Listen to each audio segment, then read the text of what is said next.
गुलाम नहीं है, यहाँ उनकी मर्जी का गुलाम है। उनको किसके द्वारा कथा सुननी है, किसको सुनानी है, जिसको सुनानी है वही यहाँ आएगा। जिस जा पर कृपा राम की हुई, ता पर कृपा करे सब कोई। बस आप लोगों से आज मैं यही बात कहना चाहता हूँ, और हमने बोल भी दिया था पिछले साल भी कि जब तक झिरिया सरकार की कृपा रहेगी, जब तक उनका घोंटा लगता रहेगा कि महाराज आपको हमारे यहाँ सेवा देना है, तब तक हम भी तैयार हैं झिरिया सरकार के लिए सेवा देने के लिए। तो आइए हम लोग बड़े ही प्रेम से भाव से गाएं। जो करते रहोगे भजन धीर।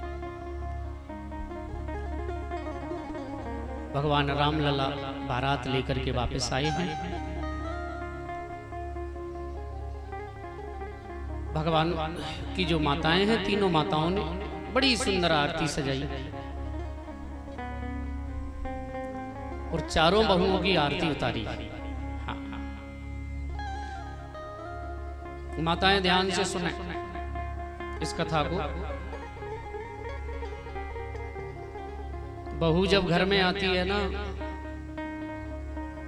तो उसका सुंदर स्वागत करो, है ना। जैसे माता कौशल्या कर रही हैं, सुंदर चार बहुएं घर में आई। यहाँ तो एक बेटे का विवाह होता है तो किसी का ठिकाना नहीं होता, यहाँ तो चार बहुएं। धन्य है। तो चारों बहुएं साधारण नहीं है, स्वयं लक्ष्मी सीता। और हमारे घर भी जो बहू आती है ना, अगर हम उसका लक्ष्मी जैसे ही स्वागत करें, मन में विश्वास यही रखें कि हमारे घर जो बेटी आई है, जो बहू आई है, वो साक्षात लक्ष्मी ही है, तो उसका पैर हमारे घर में शुभ पड़ता है, हमारा घर फिर बढ़ता जाता है, लक्ष्मी की कमी नहीं होती।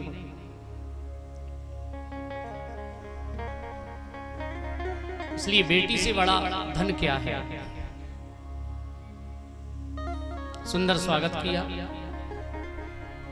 और देखिए सीता जी को जब विदा किया है ना मैया, उनकी सुनैना मैया ने, उनकी माता का नाम सुनैना, तो कितनी सुंदर शिक्षा दे के भेजा है, बेटी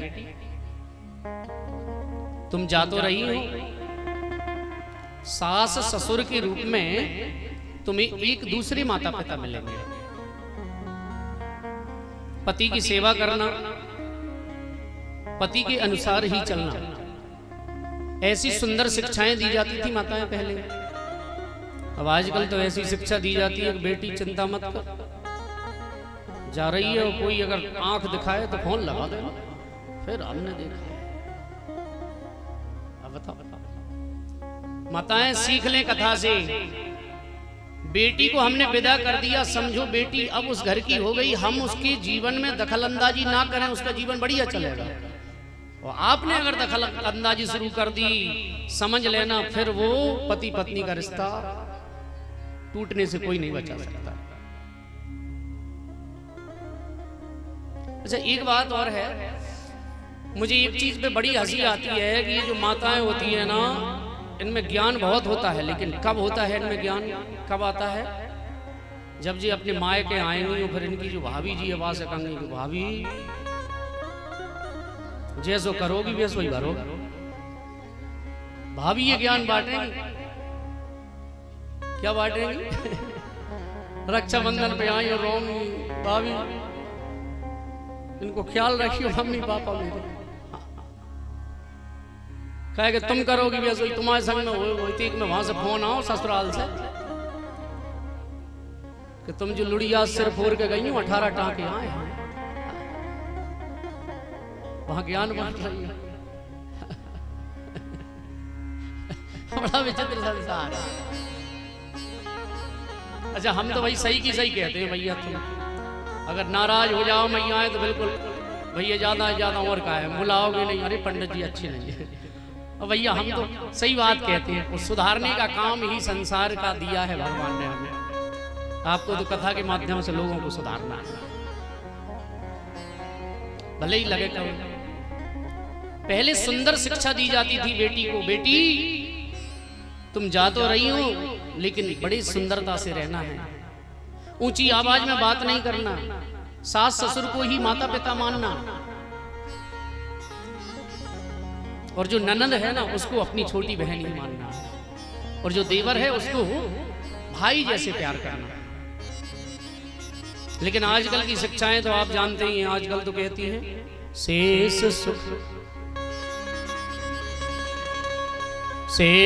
सुख रहे ना। आजकल क्या शिक्षा देती है कि बेटी जा तो रही हो, अगर सुखी परिवार हो तो सुखी ना रह पाए, सुखी शेष सुख रहे ना, धनेश की कुमारी बनो। क्या शिक्षा देती है? बोले जा तो रही हो, 1 महीना ना हो पाए तिजोरी की चाबी कब्जे में कर ली। हाँ, और बोले अगर पैसा वारो परिवार हो तो भूषण वसन में विशेष व्यय करियो। अगर बाजार चली जाओ कबाऊ तो इतना सामान खरीदियो कि पति की जेब में पैसे ही ना बचे।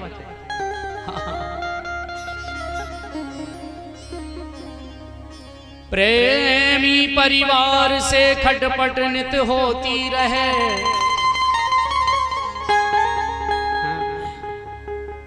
ये खटपट करवाने का काम किसका है? मंथरा का।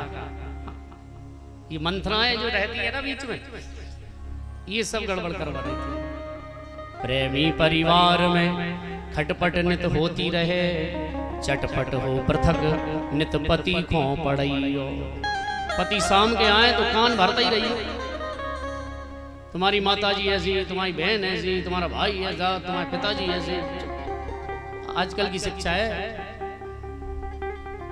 वो प्रथम विदा के होत ही, जैसे ही पहली विदा हो गए, रहे वे को जावो भवन, दुरागमन होत चूल्हो दूसरो धरइयो।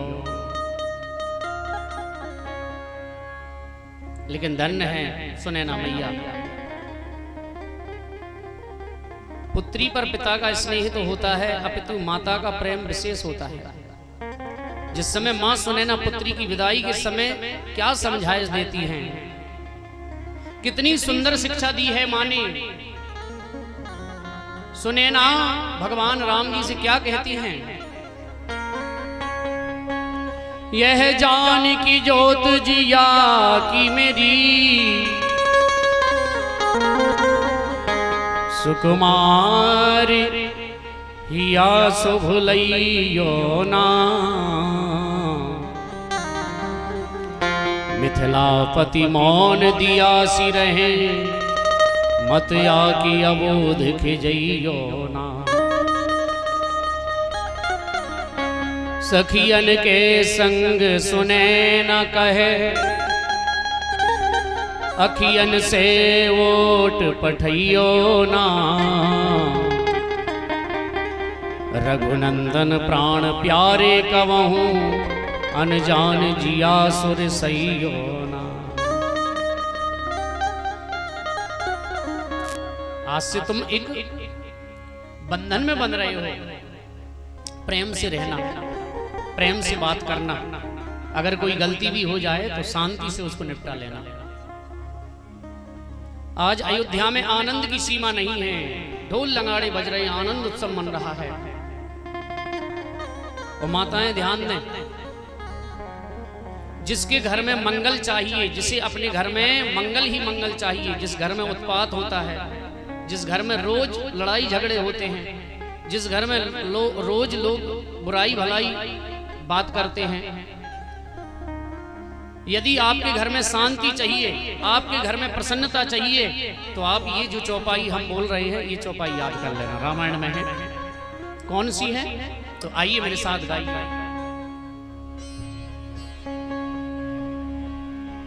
ही जब ते राम ब्याहे घर आए, जब ते राम ब्याहे घर आए, जब ते राम ब्याहे घर आए, जब ते राम ब्याहे घर आए।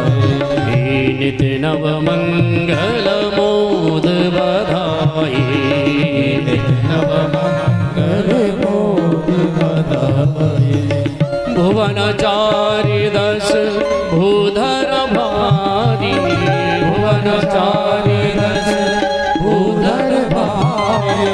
सुकृत मेघ बरसई सुख बारी, सुकृत मेघ बरसई सुख बारी। जादन ते हरि धर भैया, जादन ते हरि भैया। सकल लोक सुख संपत्ति चाहिए, सकल लोक सुख संपत्ति चाहिए। श्री राम जय राम जय जय राम, श्री राम जय राम जय राम। श्री राम जय राम जय जय राम, श्री राम जय राम जय राम। श्री राम जय राम जय जय राम, श्री राम जय राम जय राम। श्री राम जय राम जय जय राम, श्री राम जय राम। जब ते राम ब्याह घर आए, नित नव मंगल मूद बधाए। भुवन चारि दश भूधर भारी, सुकृत मेघ बरसई सुखकारी। लेकिन प्रिय सज्जनों, कभी कभी ज्यादा खुशी को भी नजर लग जाती है। वो सुख और दुख जोड़ा है। हमारे जीवन में सुख आया है तो दुख भी आएगा, और जीवन में दुख आया है तो सुख भी जरूर आएगा, लेकिन उसकी प्रतीक्षा करो। जैसे रात्रि होने पर हमें इंतजार रहता है सुबह का, सूर्य तो निकलेगा, इसी तरह दुख है रात और सुख है दिन। एक बात और, जो ज्यादा प्रगति करता है समाज में, जो आज ऊंचा पद पाना चाहता है, जो मेहनत करके ऊंचाई पाता है, उसके शत्रु भी उतने ही बढ़ जाते हैं। लेकिन समझदार वही है जो सुख में भी एक जैसा रहे और दुख में भी एक जैसा रहे। सुख में फूलो मती, दुख में तड़पो मती। प्राण जाए मगर नाम भूलो मती। मुरली वाले को मन में बसाते चलो, कृष्ण गोविंद गोपाल गाते चलो। सदैव भगवान का भजन करो, चाहे सुख में हो चाहे दुख में हो। इसलिए तो संत गाते हैं, सुख में रखो चाहे दुख में रहना। हे राधे राधे राधे राधे राधे राधे जपते रहना।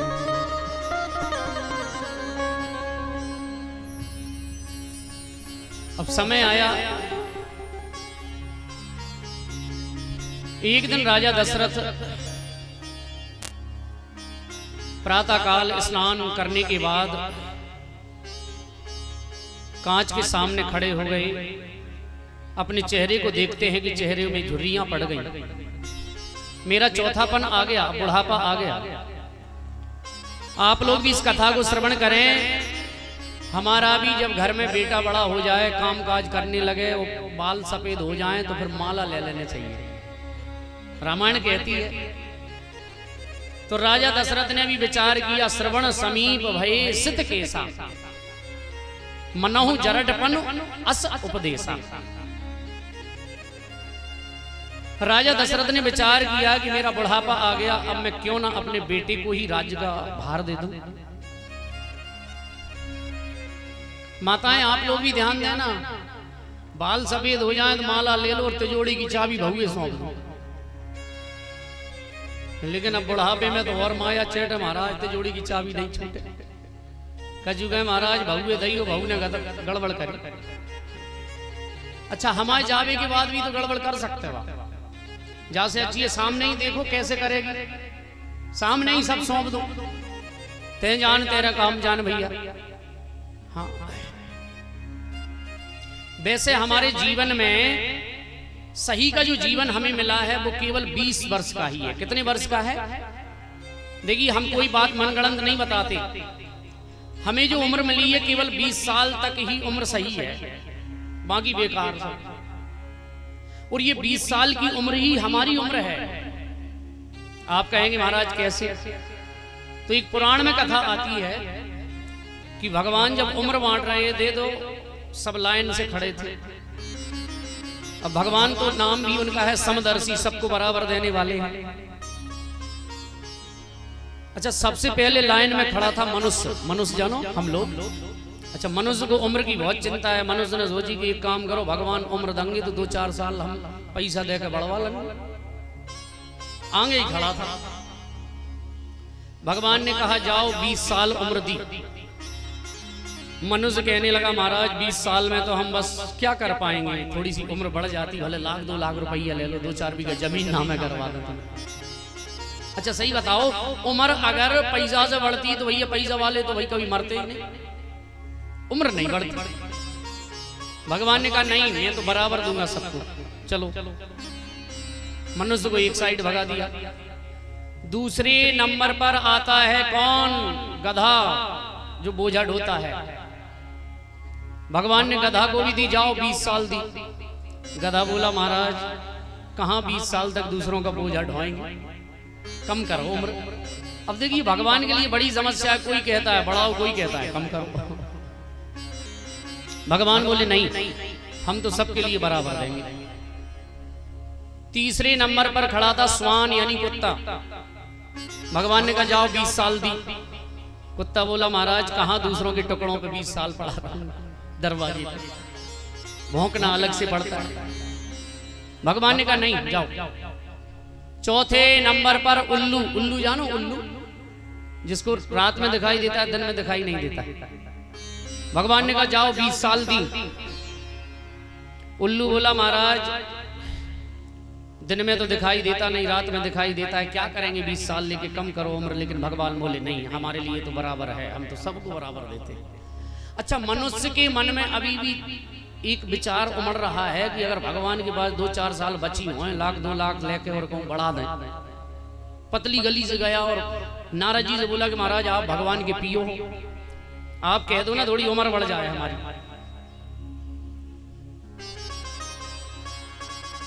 अब देखिए नारद जी ने भगवान से कहा, भगवान से बोले नारद के एक काम करो, जी परेशान है, जाए 1-2 साल बची हुआ तो जाए दे दो। भगवान बोले बची ही नहीं महाराज, हमने सब बांट दी। माताएं आज हलचल क्यों कर रही हैं, शांत रहें। आज कई दिन और है, कल से फिर खूब बात करना था, फिर हम रोकने वाले नहीं। अब देखिए मनुष्य कहने लगा कि महाराज उम्र बढ़ना चाहिए। भगवान ने कहा उम्र बची ही नहीं है। तो नारद जी ने योजना बताई, बोले एक काम करो, भगवान की जो धर्म पत्नी है ना लक्ष्मी जी, उन्हें प्रसन्न कर लो।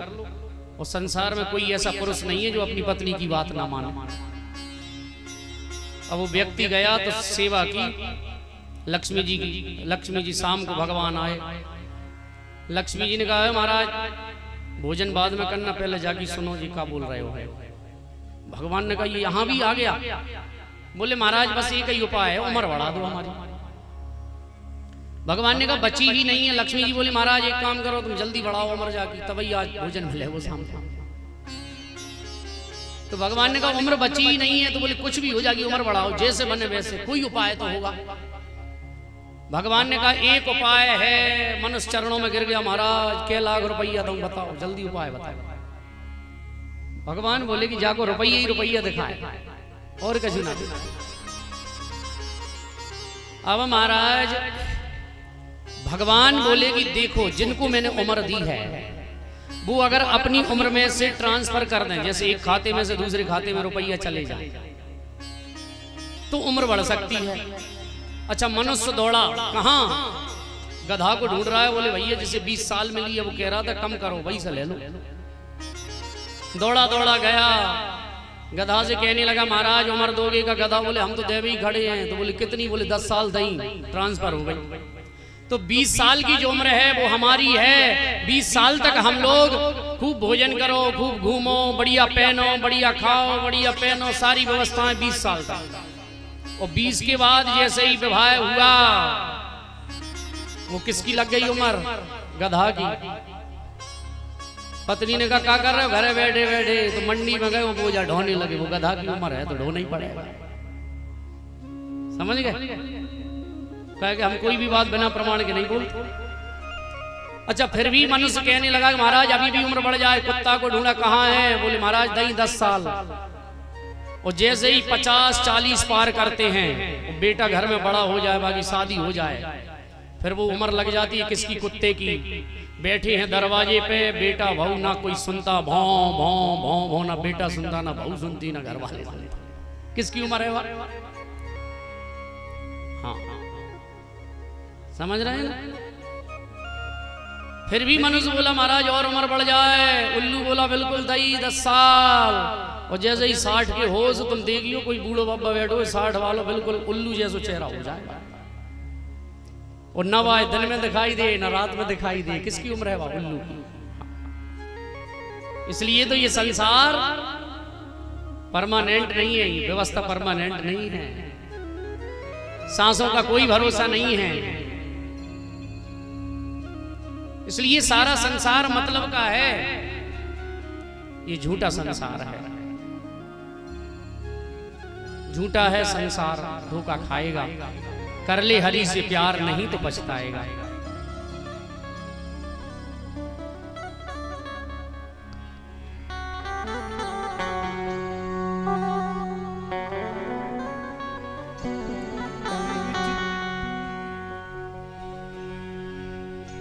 इसलिए तो संत गाते हैं, इस सांसों का क्या भरोसा, सांसों का क्या भरोसा, रुक जाए चलते चलते, रुक जाए चलते चलते, सांसों का क्या भरोसा, सांसों का क्या भरोसा, रुक जाए चलते चलते, रुक जाए चलते चलते, सांसों का क्या भरोसा। जाइए ताली से कर दो प्रेम से।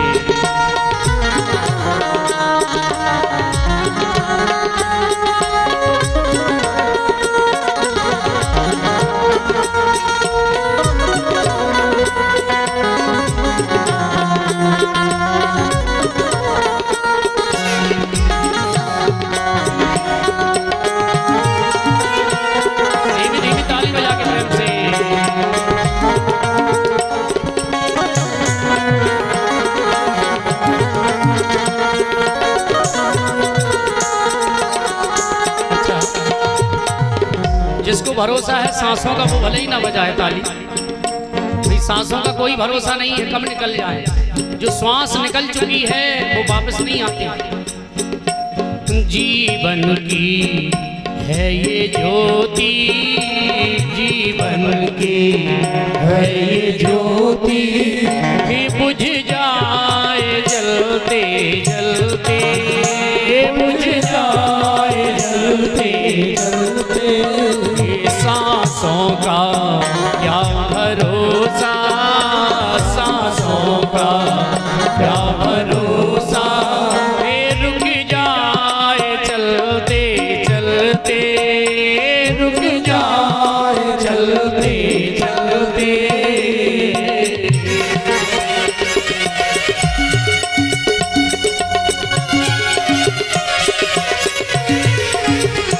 ताली से बकर प्रेम से गाइए।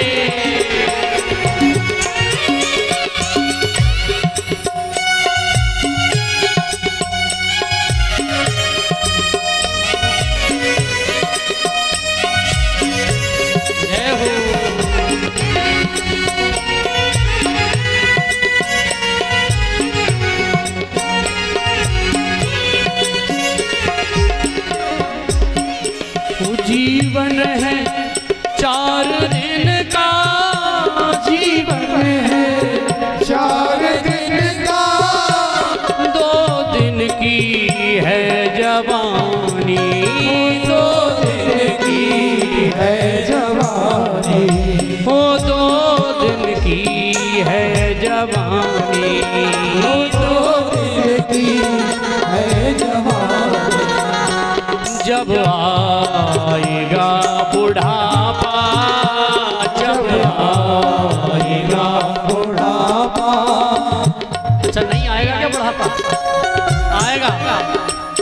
भले ही डाई करवाओ तो भी आएगा, चश्मा लगवाओ तो भी आएगा, बत्ती सी लगवा लो तो भी आएगा, काजू खाओ किशमिश खाओ तो भी आएगा।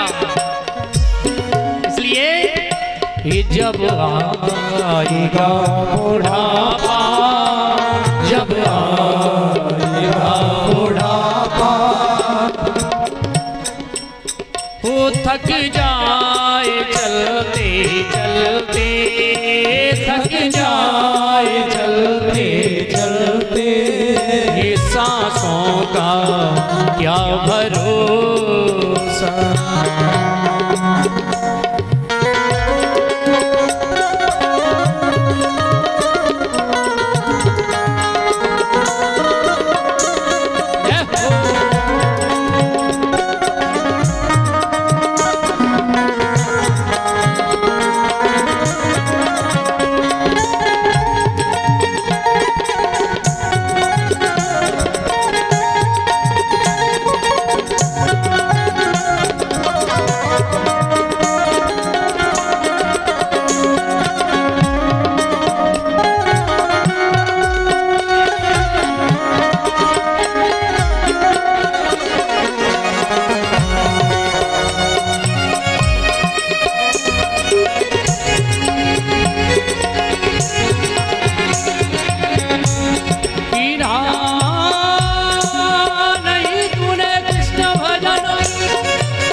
कहीं इत भटका, कहीं उत भटका, कहीं इत भटका, कहीं उत भटका, जब काल बलि को लगा झटका,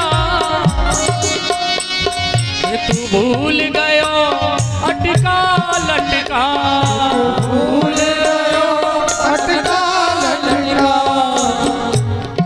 बचना तो नहीं है, बचियो नहीं जंगल वासिकियो,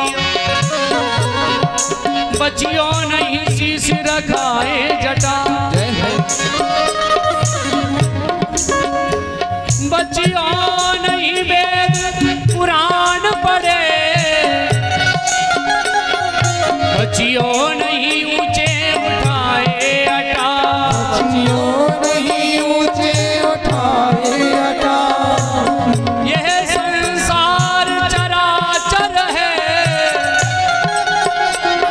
यहाँ 4 दिनों का है ठाट ठटा, 4 दिनों का है भाग्य घटा। भज ले हरि नाम हरि रसना,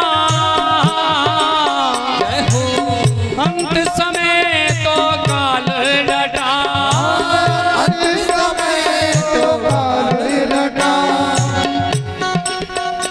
ये सांसों का क्या भरोसा, सांसों का क्या भरोसा, फिर रुक जाए चलते चलते, आए चलते चलते।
श्रवण समीप भय सित के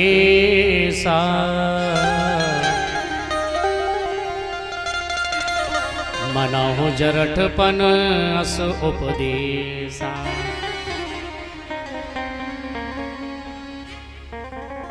राजा दशरथ समझ गए कि अब मेरा बुढ़ापा आने वाला है, आ ही चुका है, शुरुआत हो गई। तो क्यों ना मैं अपने बेटे को युवराज पद दे दूं मेरे राम को। नृप युवराज राम कहूं देहूं, जीवन जन्म लाऊं क्यों न लेहूं। दशरथ जी ने मन में विचार किया और आज जैसे ही प्रातः काल राजा दशरथ सभा में बैठे तो राजा ने मन में विचार किया और कहा सभी सभासदों से कि भैया मेरा आज एक मन हो रहा है कि मेरा अब बुढ़ापा आ चुका है। आप लोग अगर सब कहें तो क्यों ना हमारे जो बड़े पुत्र हैं श्री राम, उनको युवराज पद दे दिया जाए। कहते इतना सुनना था कि सभी सभासद तालियां बजाने लगे, जय जयकार करने लगे। धन्य है राजन, हमारे मुख की वाणी छीन ली आपने। हम खुद चाहते हैं कि राम ही राजा बने। तो बोले महाराज अब क्या देर है, गुरु वशिष्ठ बैठे ही हैं, गुरु वशिष्ठ जी से पूछा जाए मुहूर्त देखो किस दिन राज्याभिषेक हो। तो देखिए गुरु वशिष्ठ जी कह रहे हैं बेग विलंब न करिए नृपो, हे साजिए सबहि समाज।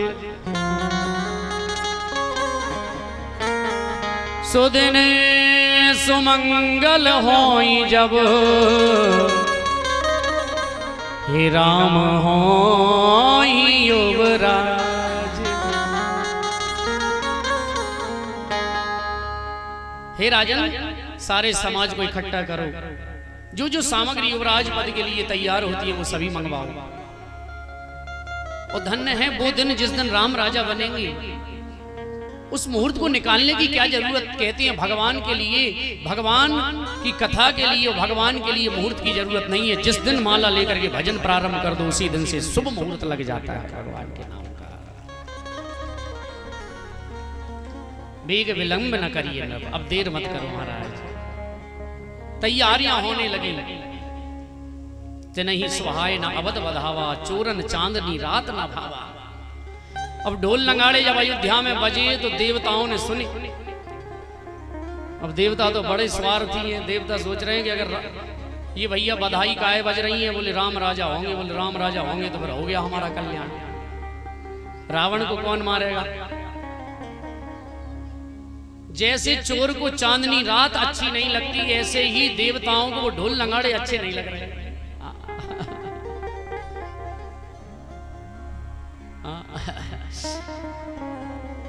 देवताओं ने एक सभा को संबोधित किया और कहा एक काम करो, राज्याभिषेक की तैयारी चल रही है, सरस्वती जी की वंदना की जाए, सरस्वती जी को भेजो।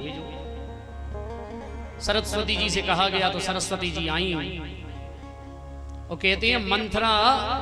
देखिए सरस्वती जी में दोनों बातें हैं। यदि सरस्वती जी कृपा कर दें तो हम विद्वान बन जाएं, बुद्धिमान बन जाएं, और सरस्वती थोड़ा सा अगर उल्टा कर दें तो महाराज हम मूर्ख बन जाएं। तो सरस्वती जी जिह्वा पर बैठी और आप दर्शन करें, मंथरा की बुद्धि को फेरने के लिए मंथरा की जिह्वा पर बैठ गए। नाम मंथरा मंदमती, चेरी के कई केर, अजस पिटारी ताहे कर गई गिरामती फेर। कहते थे मंत्रा टेढ़ी थी, कमर टेढ़ी थी और उसका जीवन भी टेढ़ा था, उसकी बुद्धि भी टेढ़ी थी। और सरस्वती जी और बैठ गई महाराज, तो अब जा रही जल्दी जल्दी, और कैकई मैया के महल में प्रवेश किया। और कैकई से बोली क्यों, सुन रही हो कि नहीं, ढोल लंगाड़े बज रहे हैं।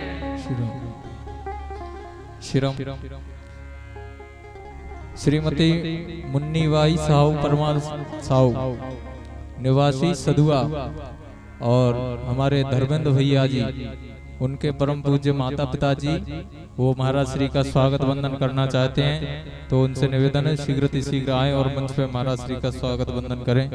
जय श्री सियाराम। एक बार जोरदार तालियों से इनका स्वागत करेंगे सभी लोग, और बाहर से पधारे सभी भक्तजनों का सभी लोग स्वागत करें।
कुबुद्धि मंत्रा ने जैसे ही प्रवेश किया, विघ्नेश्वरी देवी का मंत्रा के रूप में अयोध्या में प्रवेश हुआ है।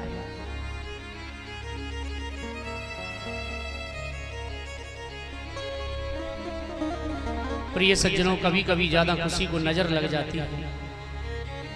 जितना आनंद उत्सव अयोध्या में आज, कल राम राजा होंगे, ये उत्सव मन रहा था कि मंत्रा ने सारे किए कराए में आग लगा दी।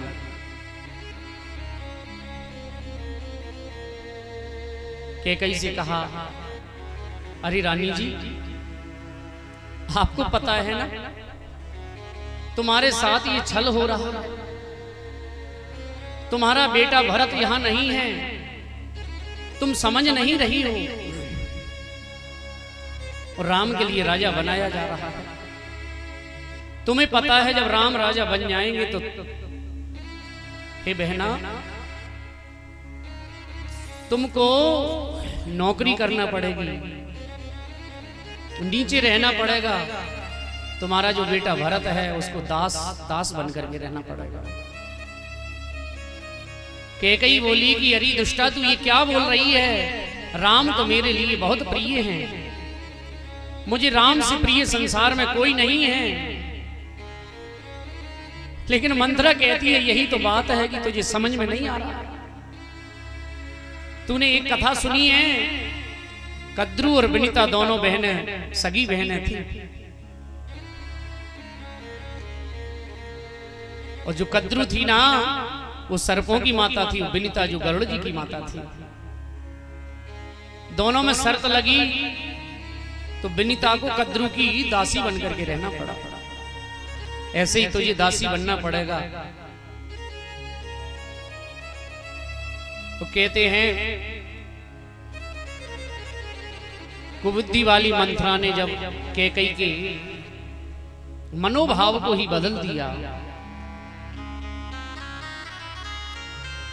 क्या होने वाला था क्या होने लगा। मंत्रा से कहने लगी कैकई, अरे बहना, तूने मेरी आज बुद्धि को ठीक रास्ते पर पहुंचा दिया। अगर तू नहीं होती तो मुझे ये कौन बताता मेरे साथ कितना बड़ा छल राजा कर रहे थे। अब बहना ये बता कि मैं क्या करूं जिससे मेरा भरत बेटा राजा बन जाए। तो देखिए मंत्रा ने कहा,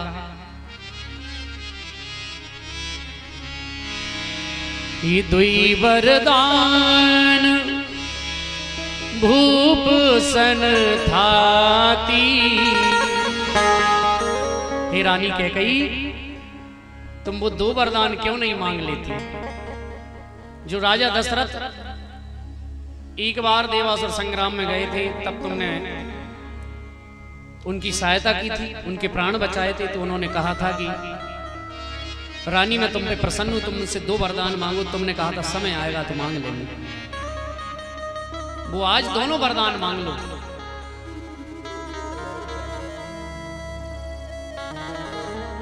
तो कह रही है आज मंत्रा, ही 2 वरदान भूप सन थाती, 2 वरदान भूप संग थाती, मांगो आज जुड़ावो छाती, मांगो आज जुड़ावो छाती। सुतहि राज राम बनवासो, सुतहि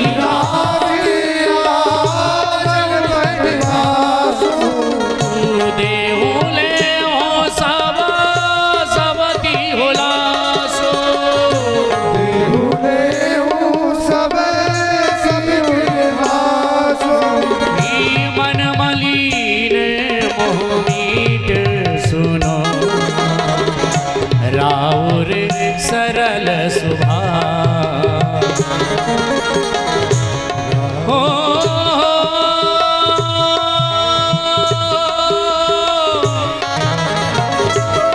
दोय वरदान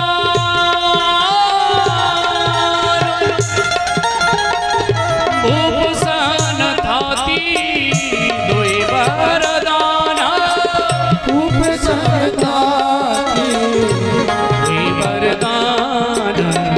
भूप सन थाती, कोई वरदान भूप सन थाती। मंत्रा कह रही है कि हे रानी जी, आज मौका है, फिर कल तुम्हारे पास समय नहीं बचेगा। यदि राम राजा हो गए तो तुमको और तुम्हारे बेटे को उनका दास बन करके रहना पड़ेगा। पर ये सज्जनों, जीवन में हमें भी पता नहीं रहता कि हमारे जीवन में कब दुख आने वाला है। राजा जनक ने भी अपनी कन्या के लिए सुंदर लड़का देखा था। राजा था, अयोध्या का राजा, लेकिन क्या जनक को पता था कि मेरी कन्या कुछ ही समय बाद जंगल जंगल में भटकेगी।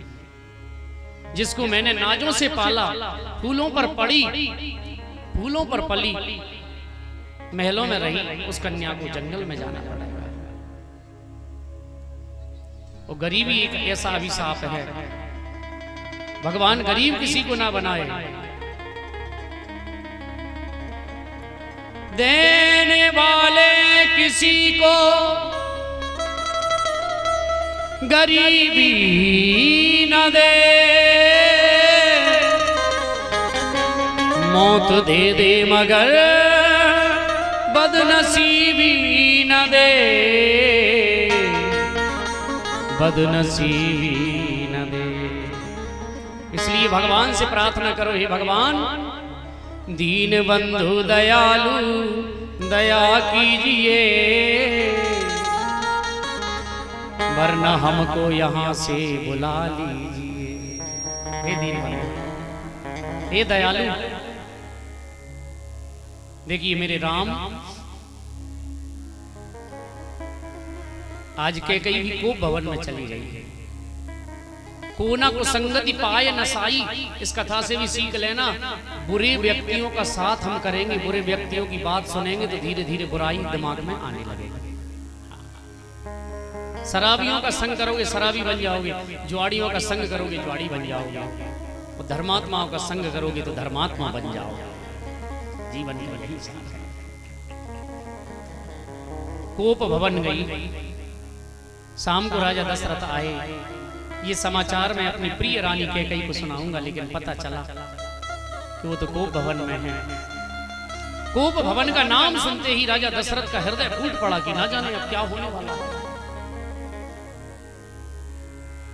और राजा दशरथ जैसे ही कोप भवन में गए तो रानी सुंदर श्रृंगार उतार के फेंक दिया, मलिन वस्त्र पहने हैं। राजा आए तो और रोने लगी जोर जोर से। राजा ने कहा, देवी कैकेयी, आज तुम्हारे जीवन में संकट कैसा? किसी ने तुम्हारे विषय में कुछ कहा हो तो उसका सिर कटवा दो। तुम बताओ। कथा तो बहुत बड़ी है, लेकिन हम लोग दर्शन करें। कैकेयी ने कहा, महाराज मैं सब जानती हूँ, आज आप मेरे साथ छल कर रहे हैं, कपट कर रहे हैं। कैसा कपट? मैंने तो कभी कपट नहीं किया। तो बोले, महाराज आज मुझे आप वचन दो, आज मैं तुमसे वो 2 वरदान मांगना चाहती हूँ। तो राजा कहने लगे, देवी तुम मेरे प्राण भी मांगना चाहो तो मैं प्राण देने के लिए तैयार हूं, तुमने मेरे प्राण रक्षा की है, लेकिन वो 2 वरदान कौन से? मांग मांग पे कयहु पिए कबहु न देहु न लेहु, दैन कयहु वरदान दुई त्यु पावत संदेह। और हे देवी, मैं झूठ नहीं बोलता, रघुकुल रीति सदा चली आई, प्राण जाई वरु वचन न जाई, सुनो प्राण प्रिय भावत जी का। हे प्राण प्रिय मांगो। लेकिन मंथरा ने कह दिया था कैकेयी से, बोले जब तक राम जी की सौगंध ना खाएं तब तक मत मानना, इनका विश्वास मत करना। तो बोले 2 वरदान दोगे मुझे? बोले हाँ। तो बोले खाओ राम की सौगंध। अब देखिए, राजा तो सोच रहे थे कि कुछ धन दौलत मांगेगी, मेरे राम के लिए मांगेगी, राम तो ये से प्रिय हैं। लेकिन राजा को क्या पता था, क्योंकि मेरे राम को ये 14 वर्ष का वनवास मांगने वाले हैं। दशरथ को क्या पता था?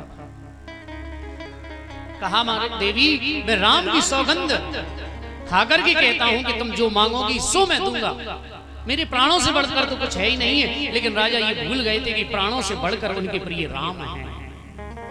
अगर इसने राम को मांग लिया तो तुम क्या करोगे? तो अब मांगने लगी वरदान। दर्शन करें, गोस्वामी बाबा लिखते हैं, हे सुनो प्राण प्रिय भावत जी का, सुनो प्राण प्रिय भावत जी, सुनो प्राण प्रिय भावत जी का, सुनो प्राण प्रिय भावत जी का, देहो एक बर राई का, देहो एक बर भरतई का, देहो एक बर भरतई का, देहो एक बर भरतई का, देहो एक बर भरतई का, मानो दूसर बर कर जोरी, मानो दूसर बर कर जोरी, पूर्वहुनाथ मनोरथ मोरी, पूर्वहुनाथ मनोरथ मोरी, तापस वेश विशेष उदासी, तापस वेश 14 बरस राम बनवासी, 14 बरस राम बनवासी, 14 बरस राम बनवासी। श्री राम। हमारे राजकुमार जी सेन साहब हलवाई साहब जैन साहब नई सराय, वो महाराज श्री का स्वागत वंदन करना चाहते हैं। उनसे मेरा निवेदन है वो शीघ्र मंच पर आए और महाराज श्री का स्वागत वंदन करें। आइए, जैन साहब जी का स्वागत है। एक बार जोरदार तालियों से जैन साहब जी का स्वागत करेंगे सभी लोग। बोलिए झिरिया सरकार की, राजा रामचंद्र भगवान की। जैन साहब जी के लिए जोरदार तालियां। देखिए, झिरिया सरकार के अनन्य भक्त हैं ये, और ये ऐसे भक्त हैं झिरिया सरकार के, ये अंदर से झिरिया सरकार को चाहते हैं, अपने हृदय से झिरिया सरकार को मानते हैं। दोनों हाथ से ताली से करते हैं, बोल झिरिया सरकार की। एक और विशेष सूचना है, जय श्री सीताराम। श्री झिरिया सरकार धाम पर आज रात मैयाएं पुरुष वर्ग भी ध्यान से सुने। आज रात्रि 8 बजे से विशाल भव्य भजन संध्या का आयोजन रखा गया है, जिसमें कृष्णांजलि ही प्राणों की करते विदाई, अपने ही प्राणों की करते विदाई। अब ये अयोध्या हमारी नहीं है, अभी हमने जी भर के देखा नहीं है, अभी हमने जी भर के देखा नहीं। ओ जरा देर ठहरो राम, जरा देर ठहरो राम, ओ जरा देर ठहरो राम, जरा देर ठहरो राम। ये तमन्ना यही है, अभी हमने जी भर के देखा नहीं है, अभी हमने जी भर के देखा नहीं। ताली सेवा कर दो प्रेम से। हरि बोल।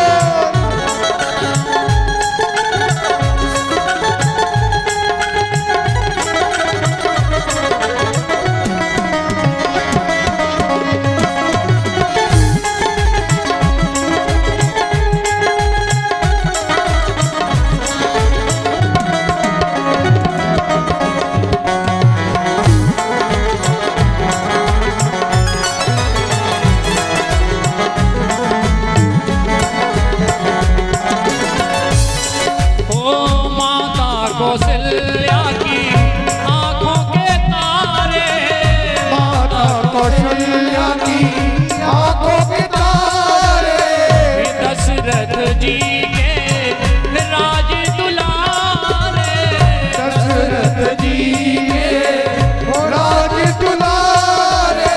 कभी ये अयोध्या को, कभी ये अयोध्या को भुलाना नहीं है, कभी ये झिरिया सरकार को भुलाना नहीं है, अभी हमने जी भर के देखा नहीं है, अभी हमने जी भर के देखा नहीं है। जय हो बोल राजा रामचंद्र भगवान की जय हो।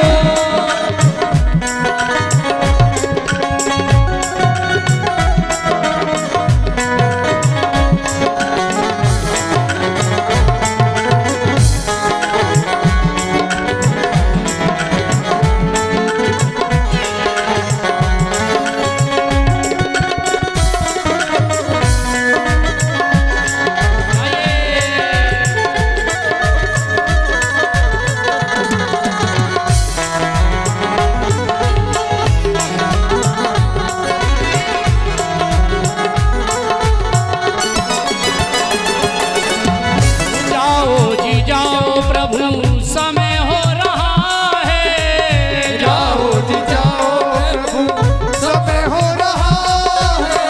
घरों का उजाला भी कम हो रहा है, घरों का उजाला भी कम हो रहा है।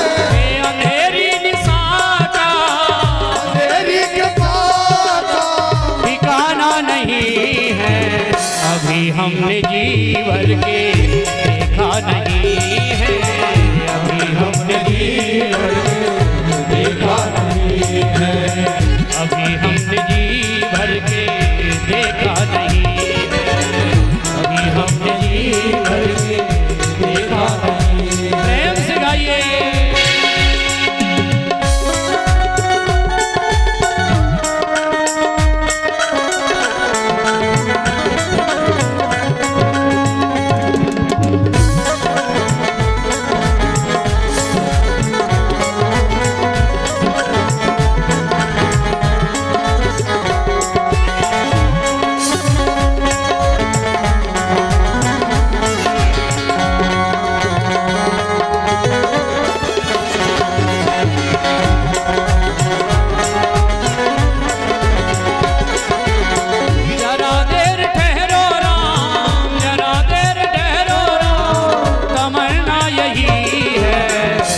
हमने जी भर के देखा नहीं, अभी हमने जी भर के देखा नहीं, ओ अभी हमने जी भर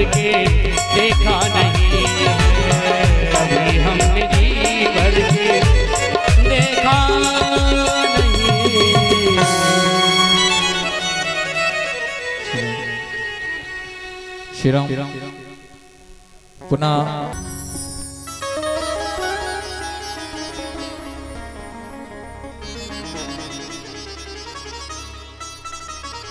भगवान सभी अयोध्या वासियों को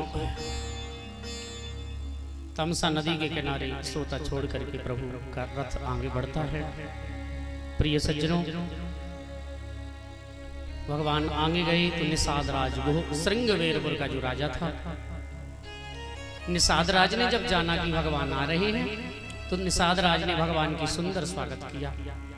भगवान से कहते हैं, महाराज ये जो नगर है आपका है, आप इसमें रहें। लेकिन भगवान रघुवर बोले कि नहीं, हमने अब प्रण कर लिया है अपने पिता का, जो हमें वरदान स्वरूप 14 वर्ष का जो वनवास मिला है, अब हम किसी नगर में नहीं रहेंगे। निषाद राज ने कहते हैं सुंदर वट वृक्ष के नीचे घास फूस का गद्दा बना करके, घास फूस की चटाई बना करके भगवान उस पर शयन कर रहे हैं। लक्ष्मण जी ने आज श्रृंगवेरपुर में पहुंच करके लक्ष्मण निषाद राज संवाद भी हुआ है। लक्ष्मण जी कहते हैं, भैया कोई किसी का सुख दुख का कारक नहीं है, काहू ना को सुख दुख कर दाता, निज कृत कर्म भोग सब धाता। बड़ी सुंदर शिक्षा निषाद राज को रात्रि भर दी है। राम ब्रह्म परमारथ रूपा, अभिगत अलख अनादि अनूपा। ये तो परब्रह्म है, इसलिए निषाद राज ये भगवान तो नर लीला कर रहे हैं। सच्चिदानंद परब्रह्म भगवान। प्रातः काल होते ही मेरे रघुवर ने निषाद राज से कहा कि हमको गंगा पार जाना है। वो वन में जाने के लिए गंगा पार होना पड़ता है। कहते हैं निषाद राज राजा के यहाँ एक केवट था, जिसने निषाद राज से कह रखा था कि आज भगवान आए हैं, जितने भी नौका वाले हैं केवल मेरी ही नौका वहां रहेगी। निषाद राज ने आदेश दिया, भगवान मेरे रघुवर प्रातः काल जानकी जी सहित लखन सहित गंगा जी के किनारे आए।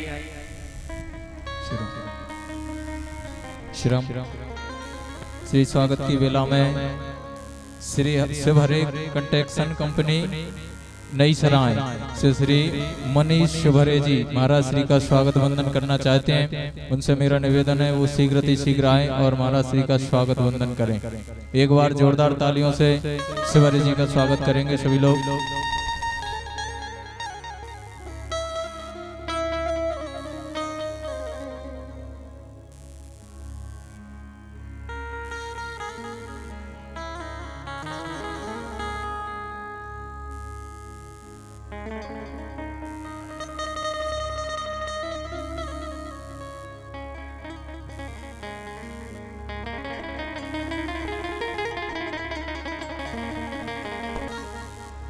सभी क्षेत्रवासी भी मनीष जी की परिवार पर श्री झरिया सरकार है, उसके घर में उजाला झरिया सरकार, उजाला उसके झरिया सरकार स्वयं कर देते हैं।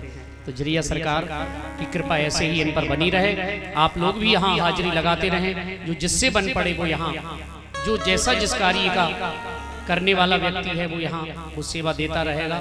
तो झरिया सरकार सदैव आप पर कृपा करते रहेंगे। बोल झरिया सरकार की।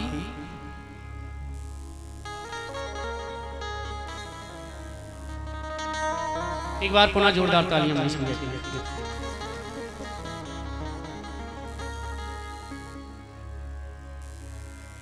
और आज का जो प्रसाद भगवान गंगा जी के किनारे हैं और कह रहे हैं, मागी नाव न केवट आना, कही तुम्हार मरम में जाना। केवट को पूर्व जन्म की बात याद थी कि महाराज आप भगवान हैं। और केवट जब नहीं आया, कह रहा है कि महाराज चरण पखारूंगा ना, तब आपको मैं गंगा से पार लगाऊंगा, इससे पहले नहीं। लक्ष्मण जी क्रोधित हुए तो कहते हैं, पद कमल धोय चढ़ाए नाथ ना, नाथ उतराई चहो मोहि राम राउर आन दशरथ सपत सच साची कहो। बरु तीर मारही लखन पे जब लगी न पाए पखारियों तब लगी न तुलसीदास नाथ कृपाल पार उतारी। अब भगवान ने सोचा कि भाई गंगा से पार तो जाना है 14 वर्ष के लिए वन में, तो भगवान ने केवट को स्वीकृति दे दी। वो केवट आया, केवट कठौता भर के गंगा जल लेके आया।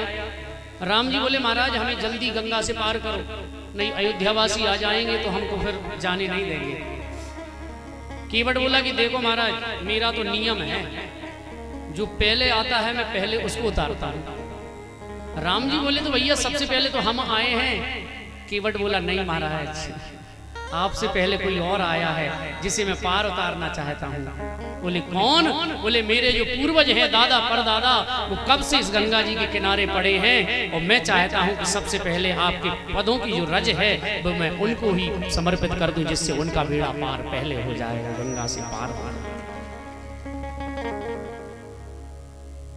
अब तो भगवान ने कठौते में पैर रखे और केवट चरण धुला रहा है। और भगवान केवट बोला कि महाराज एक काम करो, आप छोटा कठौता है मेरा, गिर नहीं जाओ, दोनों हाथ मेरे सिर पर रख लो। और केवट के सिर पर भगवान ने दोनों हाथ रखे और इधर केवट चरण धुला रहा है। धन्य है केवट जिसके जीवन में भगवान के श्री चरण कमल मिले और भगवान के हस्त कमल सिर पर पड़े हैं। धन्य हो गया केवट। सभी को चरणामृत दे के केवट ने नौका में राम जी को बिठाया, सीता जी लक्ष्मण जी सहित भगवान बैठे।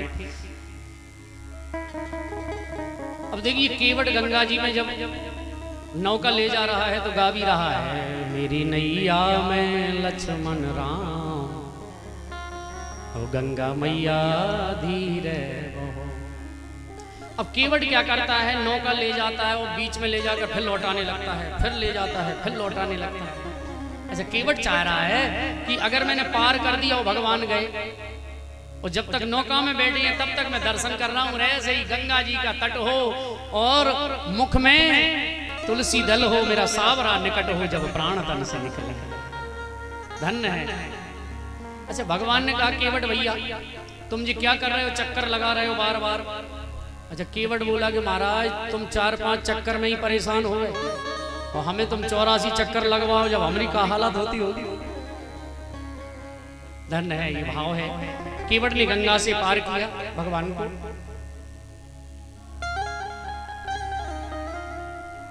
पद पकहार जलपान कर आप सहित परिवार पितर पार कर प्रभु ही पुन मुदित गयो ले पार।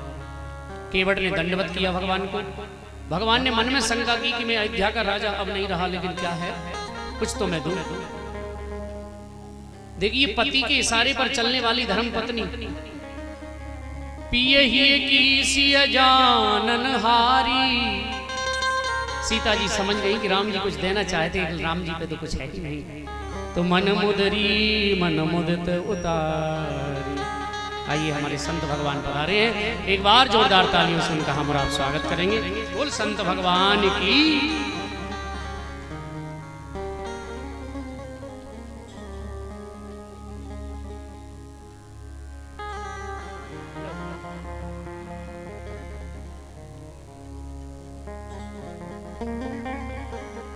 और हमारे यजमान जी श्री रविंद्र सिंह जी रघुवंश जी महाराज जी का स्वागत करेंगे, तिलक बंधन करेंगे, कुछ दक्षिणा देंगे। भगवान ने मुद्रिका देनी चाहिए। केवट बोला महाराज क्या कर रहे हैं ये? राम जी ने कहा क्यों केवट, तुम्हारा काम है जिसको तुम पार लगाते हो फिर उससे कुछ लेते हो ना रुपए पैसे। तो केवट कहने लगा कि महाराज रुपए पैसे तो मैं लेता हूं, लेकिन किससे लेता हूं? महाराज हम और आप एक ही जाति के हैं, एक ही बिरादरी के हैं। हे नाई से न नाई लेत, धोवी से न धोवी, दे के मजूरी नाथ जाति को न बिगारियो। आए हो तुम मोरे द्वार तो पार मैंने उतार दियो। हे आऊंगो जब तेरे घाट तो पार मोही उतार। हे प्रभु, मैं इस गंगा तट का माझी हूं, तुम भवसागर के केवट हो। केवट कहता है, देख कितनी सुंदर बात केवट कहता है। मैं गंगा तट का माझी हूं, तुम भवसागर के केवट हो। मैं इस गंगा के तीर पे हूं, तुम उस गंगा के तट पर हो। प्रभु, मैं यहाँ लोगों को पार करता हूँ और आप भवसागर से पार करने वाले नाविक हैं। आप जीवों को पार करते हैं, मैं इस गंगा से तट पर हूँ, तुम उस गंगा के तट पर हो। मजदूरी कहीं मजदूरों से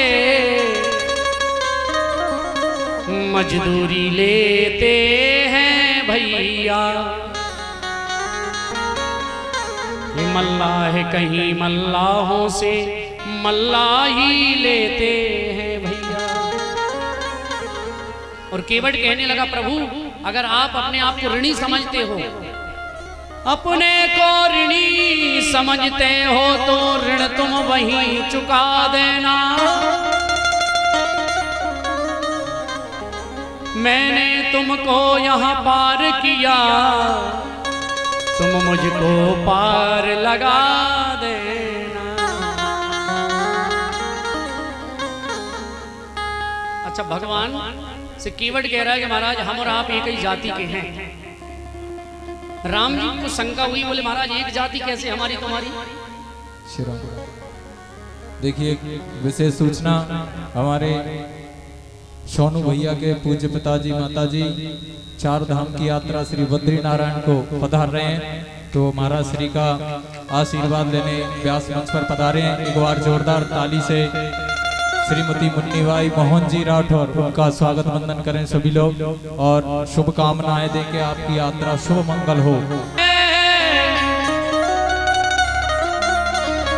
कछु तुम क्या कह रहा है केवट, हे प्रभु कछु हम कारे, कछु तुम कारे, आज खुवई मिले कारे कारे, आज खुवई मिले कारे कारे।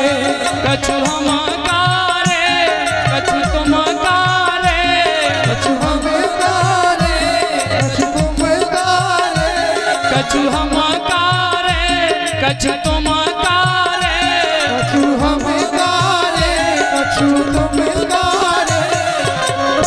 ऐसे थोड़ी कारे कारे मिलते हैं। श्याम जी से मिलना है, राम जी दोनों हाथ उठा के आज खुवई मिले कारे कारे, आज खुवई मिले कारे कारे, आज खुवई मिले कारे कारे, आज खुवई मिले कारे। आज तुम्हें प्रेम से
कछु तुमन तारे कछु हमन तारे तुमने उतने तारे जितने नभ में तारे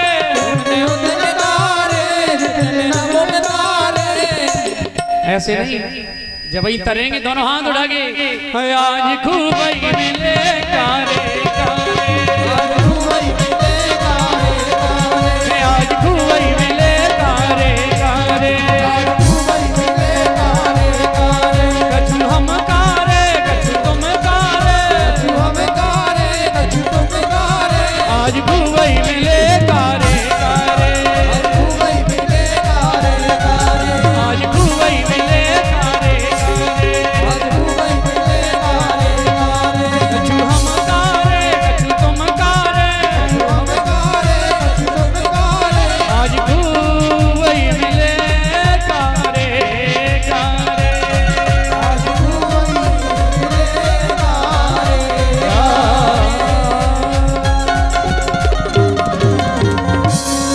बोलिए भक्तवत्सल भगवान की जय हो, ब्रज रामचंद्र भगवान की जय हो, जय जय श्री सीताराम।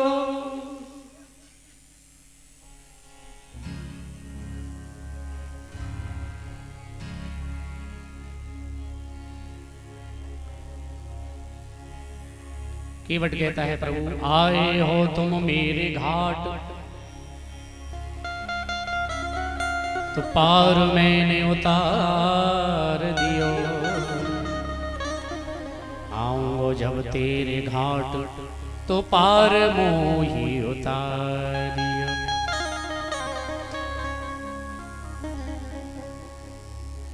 आगे बाबा का वर्णन करते हैं। भगवान ने यहाँ मंत्री सुमंत जी से कहा है कि आप जाओ। भगवान का ध्यान रखते हुए सुमंत जी महाराज लौट करके अयोध्या पहुंचे।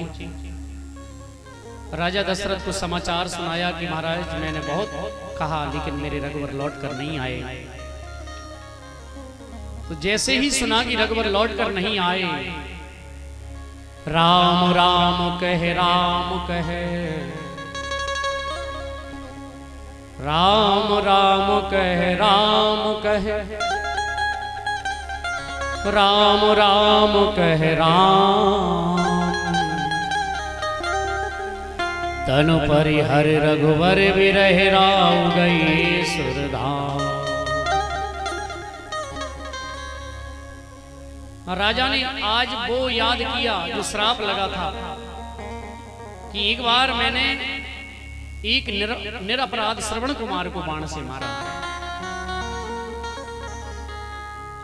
श्रवण कुमार जब निरपराध मैंने बाण चलाया, उसके माता पिता प्यासे थे, मैं पानी देने के लिए गया। जब उनको पता चला कि हमारा पुत्र नहीं है, पूछा तुम्हारा पुत्र बाण से मर गया है, तो श्राप दिया था कि हे राजा दशरथ, जिस तरह हम अपने पुत्र के वियोग में प्राण त्याग रहे हैं, एक दिन ऐसा ही आएगा, तुम्हें भी अपने पुत्र के वियोग में अपने प्राण त्यागना पड़ेगा।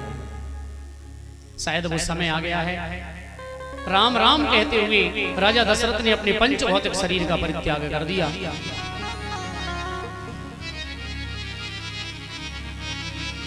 भरत जी महाराज को सूचना भेजी गई। भरत जी महाराज ननिहाल से जैसे ही आए,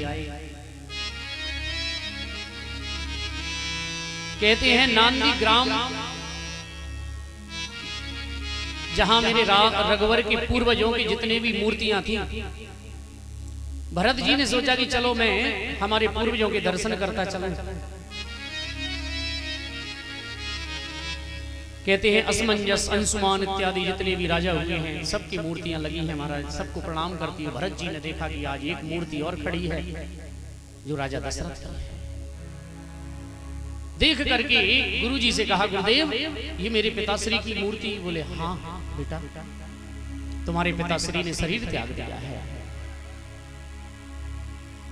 सारी जो अंत्येष्टि क्रिया होती है भरत जी महाराज ने की है। और भरत जी महाराज ने महल में प्रवेश किया तो मैया कैकेयी आरती लेकर के खड़ी हैं और कहा, बेटा वो तो ये मंत्रा थी जिसने मुझे बचा लिया, समय पर होश आ गया। बेटा तुम राजा हो गए और तुम्हारा जो कलंक शत्रु था वो वनवास में चला गया। भरत जी ने कहा, मां तुमने ये क्या कर डाला?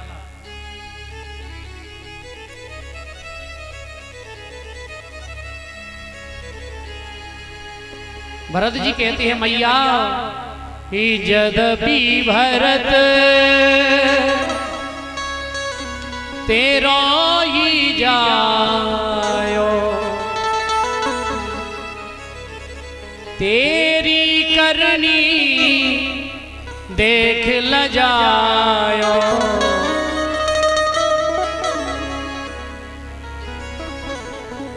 ये भरत की नजरन में राम सिया भेज दयेरी वन में। हो मैया तेने ओ हठीली तेने काठानी मन में राम सिया भेज दयेरी वन में। भेज दयेरी वन में ओ मैया तेने काठानी मन में राम सिया भेज दयेरी वन में। राम सिया भेज दयेरी वन में।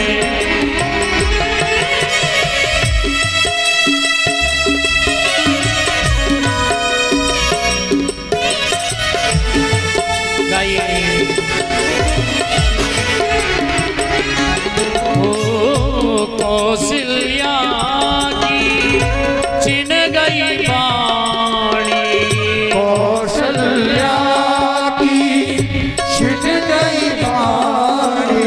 ओ मैया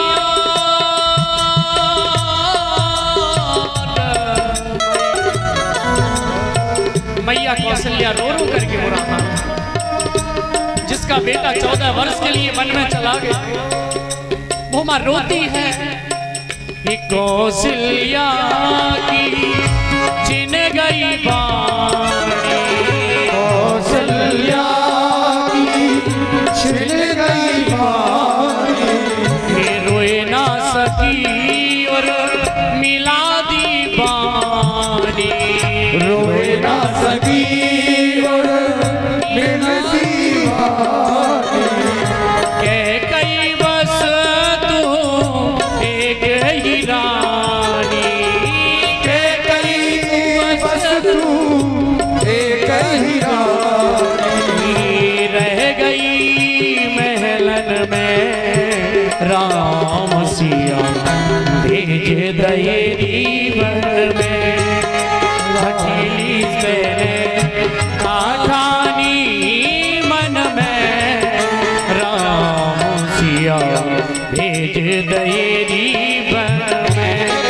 ओ मैया तेने काठानी मन में राम सिया भेज दयेरी वन में। दोनों हाथ से ताली जाओ करके प्रेम से।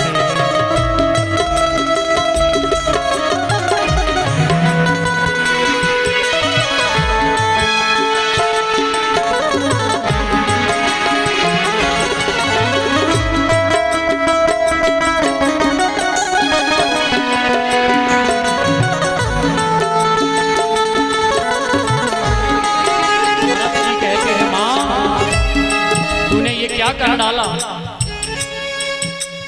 फूलों में रहने वाले, महलों में रहने वाले, फूलों पर चलने वाले जंगल में क्या होगा? हे मां, वहां महल थोड़ी है, महल छोड़ वहां बनी रे मड़ैया। महल छोड़ बनी रे मड़ैया। सिया सो कुमार संग दो भैया, सिया सो कुमार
हजारों सौगंधे खाई मैया कौशल्या के चरणों में, माँ मुझे ये राज नहीं चाहिए,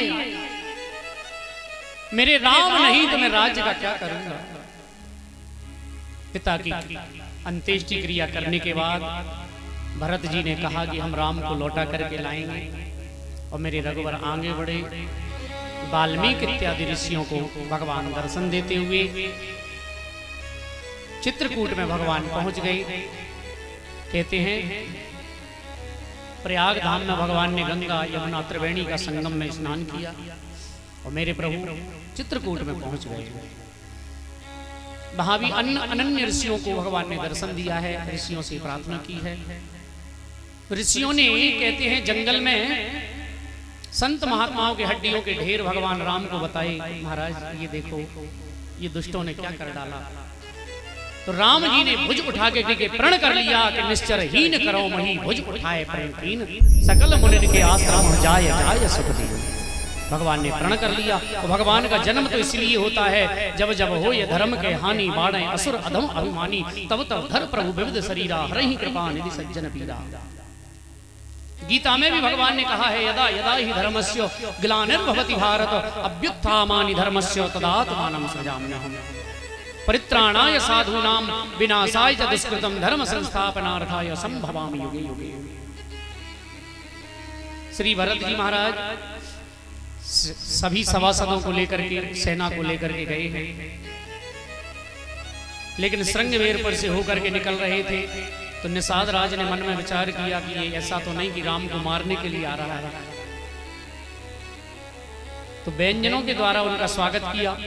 तामसी व्यंजन थे उनको छोड़ करके, राजसी व्यंजनों को छोड़ करके भगवान श्री भरत जी महाराज, तो भरत जी महाराज हैं, उन्होंने कहती है कंद मूल फल मेरे प्रभु ने खाए हैं तो कंद मूल फल ही खाए। पता चला कि ये तो भगवान को लौटाने आए हैं। लक्ष्मण जी भी क्रोधित हुए, लेकिन राम जी कहने लगे कि हे लक्ष्मण सब विधि भरत सराहन हो। भरत जी जैसा तो कोई हो ही नहीं सकता है, क्योंकि मेरे राम को सारा संसार याद करता है, सारा संसार मेरे राम का नाम जपता है, लेकिन मेरे राम भरत का नाम जपते हैं नित्य। तो भरत कोई साधारण नहीं है महाराज, भरत तो भगवान के हृदय, भरत जी भगवान के हृदय।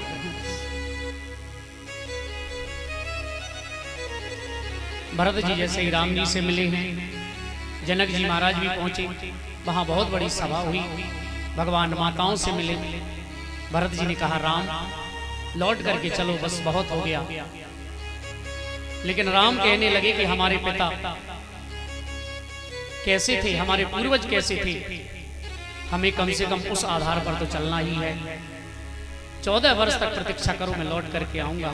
बोले महाराज तब तक मैं कैसे जीऊंगा, तो मुझे आपकी चरण पादुका दे दो, जिन्हें मैं लेकर के आया हूँ, केवल थोड़ा सा स्पर्श कर लो, इन्हीं को मैं अपने सिर पर धारण करके ले जाऊंगा और यही वहां पर राम राज्य की स्थापना होगी और राम आपकी ही चरण पादुकाएं सारे अयोध्या का राज्य चलाएंगी। मैं तो केवल निमित्त मात्र वहां आपका भजन करूंगा। बोलो भक्त वत्सल भगवान। शीश पर खड़ा हूं रखूंगा। भरत जी की एक ना चली, राम के आगे भरत जी जब खड़ाऊं लेकर के जा रहे हैं, संत गाते हैं शीश पे खड़ाऊं अखियों में पानी, राम भक्त ले चला रे राम की निशानी, हो निशानी राम भक्त ले चला रे राम की निशानी। शीश पे खड़ाऊं शीश पे खड़ाऊं अखियों में पानी, राम भक्त ले चला रे राम की निशानी, राम भक्त ले चला रे राम की निशानी। राम भक्त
शीश खड़ा ले चला ऐसे राम सिया जी संग में जैसे सिया जी संग में जैसे राम सिया जी संग में जैसे राम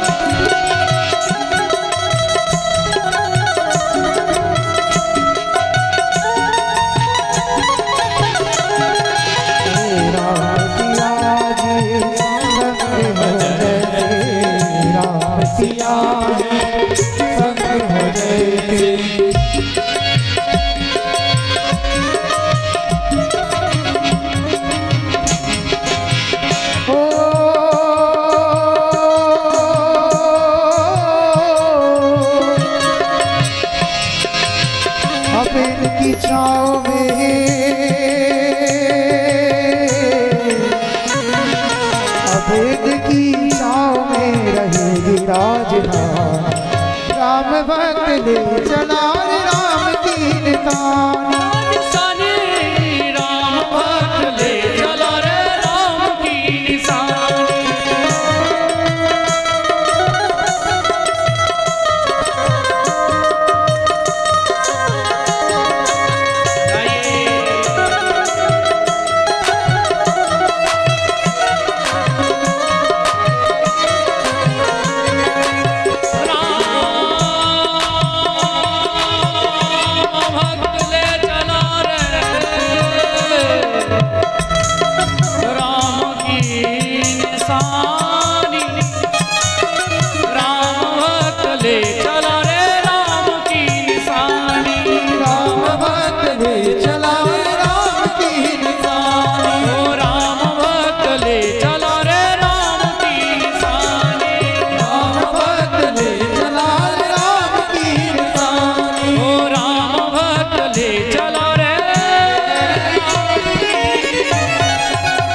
में आगे बढ़ते हैं।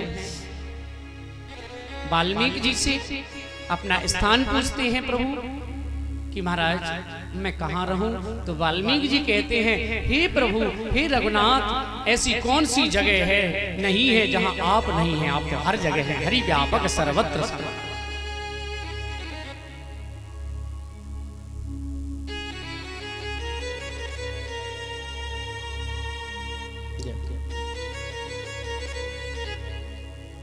आइए जो भी भक्त बाहर से पधारे हुए सभी का एक बार जोरदार तालियों से हम और आप स्वागत करें और इसी तरह जरिया सरकार की कृपा बरसती रहे, बस यही कामना के साथ श्री आगे जाकर के भगवान कहते हैं पंचवटी में पहुंच जाते हैं। पंचवटी है नासिक में। तो भगवान सुंदर कुटिया बना करके रहने लगते हैं। अब देखिए कथा तो बहुत है, केवल आज का ही दिन और है और कल तो केवल 10 बजे से कथा होगी। तो माताएं सभी समय का ध्यान रखेंगी। कल व्यास पूजन भी होगा, रामायण जी का पूजन भी होगा। आप लोगों को भी अगर पूजन करना है, क्योंकि ऐसा नियम होता है 7 दिन 9 दिन जिससे कथा सुनी जाती है उसका पूजन किया जाता है। और ये हम इसलिए नहीं कह रहे कि हमको आपसे धन चाहिए है तो भगवान जरिया सरकार के चरणों में चढ़ाइए, नहीं है तो भी आप पोथी का पूजन कल करेंगे। और कल प्रसाद वितरण भी है और ये भंडारा हम और आपके सभी के सहयोग से है। भागवत की कथा पिछले वर्ष आपने सुनी थी, तो एक कथा आपको सुनाई होगी कि भगवान भी जब रासलीला यज्ञ में कृष्ण गए तो कोई काम जब नहीं बचा तो महाराज बोले कोई काम तो मुझे दो। तो भगवान ने कौन सा काम लिया? जूठी पत्तल उठाने का और आने वाले लोगों के पैर धुलाने का। तो माताएं पंगति जब माताओं की होगी तो आप लोग भी यहाँ सेवा करना, और सेवा करना ही परम धर्म है। भोजन तो हम अपने घर में भी करते हैं। सेवा से बड़ा दूसरा धर्म सेवा, और सबसे सेवक धर्म कठोरा, बहुत कठोर है। इसलिए आप लोग सब सेवा में जुट जाएं। पुरुष वर्ग भी यहाँ परोसने की व्यवस्था, दोना पत्तल। हम लोग अपने बेटा बेटियों की शादी करते हैं तो उसमें हम बेटर लगाते हैं ना, परोसने वाले, पत्तल उठाने वाले। यही तो हम गलती करते हैं। जितना धन हम खर्च करते हैं उसका हमें कोई फल नहीं मिलता। बल्कि ये जमाना, पुराना जमाना ऐसा था कि अपने घर के बच्चों से हम जूठी पत्तल उठवाते थे, जिससे कि उनको एक पुण्य की प्राप्ति होती थी। तो कल यहाँ जूठी पत्तल है, जूठी पत्तल उठाना सबसे बड़ा पुण्य का काम है। तो बाहर से जो भी आए उसकी व्यवस्था ऐसी होना चाहिए, वो यही कहे कि हाँ वास्तव में झिरिया सरकार के दरबार में गए थे, हमें ये भी पता नहीं चला कि कैसे हो रहा है, कहाँ से बन रहा है, कौन खिला रहा है, कौन ला रहा है, कौन ले जा रहा है। तब देखिए आप जय जयकार होती है झिरिया सरकार की। हमारे झिरिया सरकार की जय जयकार होगी तो हमारे जीवन में भी हमारी जय जयकार भी होगी। ध्यान देना, कल का ध्यान रखना है। तो भगवान पंचवटी में रह रहे थे कि वहां एक देवी जी आ गई जिनका नाम था क्या, शूर्पणखा, रावण की बहनी, दुष्ट हृदय दारुण दुख दहनी। नाम उसका क्या है मैया है, शूर्पणखा। अच्छा, नाम शूर्पणखा क्यों था उसका? सूर्प यानी होता है सूपा, गेहूं चना फटकने वालों, नखा माने नाखून, सूप जैसे नाखून थे उसके, इसलिए नाम था सूप नखा। अब आजकल तुम लोग भी कटवा ले, नहीं सूप नखा की भतीजी हो। नाखून नहीं रखना चाहिए बड़े बड़े, शुद्धता। इसलिए तो हमारे महात्मा जी भी कह रहे महाराज, इसीलिए तो हम संत ब्राह्मण किसी के यहाँ भोजन करने नहीं जाते, नाखून रखें बड़े बड़े महाराज, उन्हीं से आटो लगा दो तो समझ लो आप सब गड़बड़। शुद्धता की बात है, जीवन में शुद्धता रखो, और जहां शुद्धता रहेगी वहां संपन्नता रहेगी, और संपन्नता रहेगी वहां पर परमात्मा जरूर विराजमान होगा। ठाकुर आएंगे, रघुनाथ आएंगे। तो शूर्पणखा आई और कहने लगी राम जी से, राम जी के रूप को देख करके, सुंदर रूप बनाया। अब देखिए मेरे राम के सामने कोई भी नारी जाती है तो भगवान उसे बहन या मां के रूप में देखते हैं। ये राम का चरित्र है। देखिए राम के चरित्र पर तो उंगली रावण भी नहीं उठा सका। रावण भी राम जी की बड़ाई करता है। एक समय की बात है कि रावण एक दिन कुंभकर्ण के पास गया, कुंभकर्ण के पास। तो चिंता में देख करके कुंभकर्ण ने रावण से कहा, तुम चिंतित आज दशानन क्यों? हे लंकेश रावण, आज आप चिंता में क्यों हैं? तो रावण कहने लगा, हर ली हमने मिथिलेश कुमारी, हमने सीता जी का हरण किया, वही दिन से हमारे जीवन में चिंता आ गई। तो बोले तुमने अधिकार किया कि नहीं, तुमने उन्हें अपना बनाया कि नहीं? तो रावण बोला कि वो तो हमारी तरफ देखती ही नहीं, लगती ही नहीं, वो और हमारी, हम कैसे अपना बनाए? तो कुंभकर्ण कहने लगा कि जैसे तुम संत का वेश धारण करके सीता का हरण कर लाए, ऐसे ही तुम राम का रूप धारण करके सीता जी को अपना बना लो, वो तुम्हें राम समझेंगे। तो रावण कहने लगा कि यही तो समस्या है मेरे जीवन की। जब मैं राम बन के सीता के सामने जाता हूं तो मेरा चरित्र भी बदल जाता है। जब मैं राम बनता हूं तो मेरे सामने जो नारी आती है उसे मैं मां के रूप में देखने लग जाता हूं। ये मेरे राम का स्वभाव है, ये मेरी मर्यादा का। और हनुमान जी की करुणा देखिए, लंका में आग लगाई हनुमान जी ने, सारी लंका जला दी, सीता जी के सामने खड़े हो गए। सीता जी पूंछ देख रही है, महाराज सारी लंका जल गई, पूंछ का बाल भी नहीं जला। सीता जी कह रही हैं, लंक जला के जली भी नहीं, हनुमंत विचित्र है पूंछ तुम्हारी। हे हनुमान जी महाराज, बड़ी विचित्र पूंछ है, कौन सा जादू इसमें भरा, पूछती है मिथिलेश कुमारी, कौन सा जादू है इसमें? तो हनुमान जी कहने लगे, जादू वादू नहीं है मैया, तो क्या है? बोले कपीस ही राघव आगे है। हनुमान जी बोले कि मैया, जिसके आगे मेरे राम चलते हो, जिसके सर पे मेरे राम का हाथ हो, उसकी पूंछ क्या संसार में उसका कोई बाल बांका नहीं कर सकता।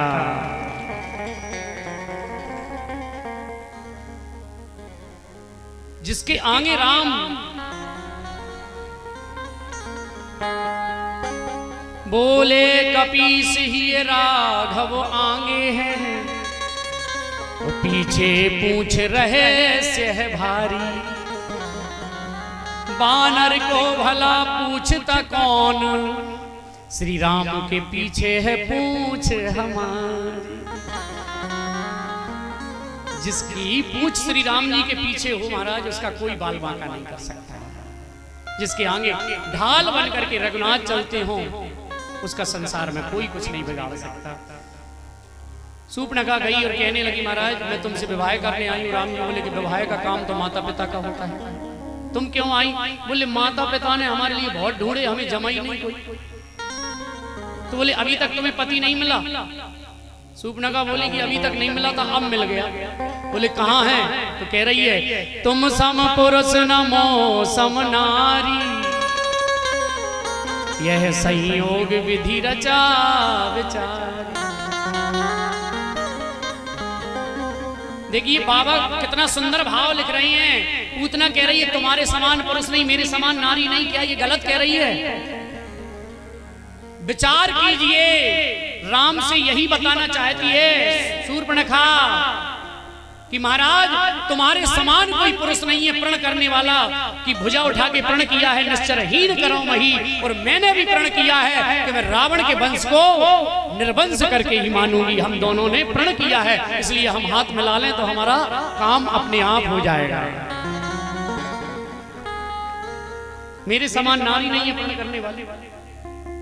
लेकिन मेरे राम बोले कि नहीं। राम जी कहने लगे कि देखो अब राम जी ने भी विनोद किया। बोले हमारी तो शादी हो गई, हमारे जो भैया हैं ना वो कुंवारे हैं, हाई कुमार मोर लगू रहा।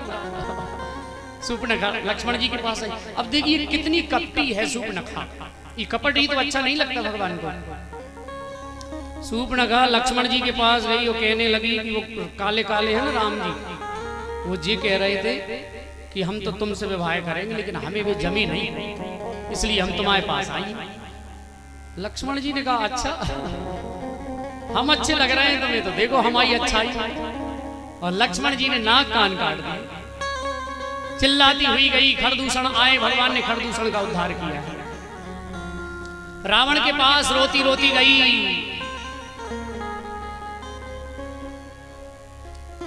रावण ने कहा बहन ये किसने कर दिया? बोले दो राजकुमार आए हैं, उनके साथ एक उनकी धर्म पत्नी है, बड़ी सुंदर है, उन्होंने मेरे नाक कान काट दिए। रावण विचार करता है खरदूषण मौसम बलवंता, बिन को मार सके भगवंता। शायद भगवान ने अवतार ले लिया है, इसलिए मुझे उनसे बैर करना चाहिए। मामा मारीच को सोने का मृग बना करके लाया। और अब देखिए जो सीता जी सोने के मृग को देख करके रीझ गई, वो सीता असली नहीं है। असली व्यक्ति को असली चीज की पहचान रहती है, और जो नकली होता है वो नकली को ही पसंद करता है। वो तो अग्नि में निवास कर चुकी थी, बाबा लिखते हैं। तो यहाँ सीता जी ने जो सोने का मृग देखा और राम जी से कहा कि इसकी मृग चर्म लेकर के आओ महाराज, हम अयोध्या जाएंगे तब से अपने कमरे में सजाएंगे, महल में सजाएंगे। राम जी धनुष बाण लेकर के गए लक्ष्मण जी को, लेकिन जैसे ही भगवान ने जंगल में जाकर के बाण चलाया, मामा मारीच की जाकर के लगा, और सोने का मृग मामा मारीच हे लक्ष्मण मुझे बचाओ जैसे ही जोर से उच्चारण किया, सीता जी बोली लक्ष्मण आपके भाई संकट में है, आपको जाना चाहिए। लक्ष्मण जी समझाते हैं नहीं माँ, मेरे भाई पर संकट नहीं आ सकता, वो तो सच्चिदानंद भगवान हैं। लेकिन ये तो माया बड़ी प्रबल है महाराज, माया किसी को नहीं छोड़ती। लक्ष्मण जी से जैसे ही कहा मां सीता ने कि लक्ष्मण शायद तुम्हारे मन में कपट है कि तुम्हारा जो भाई है जैसे वो मारा जाए, ये तुम्हारे मन में भाव है। लक्ष्मण जी ने तुरंत उठ करके एक रेखा खींची और कहा मां इस रेखा से बाहर मत आना, और मैं प्रण करता हूं जो इस रेखा से अगर बाहर, जो इस रेखा का अगर उल्लंघन करेगा तो लक्ष्मण की आन है, जो इस रेखा का उल्लंघन कर इस पर्ण कुटी में आएगा, ये आन उसे है लक्ष्मण की, वह वही भस्म हो जाएगा।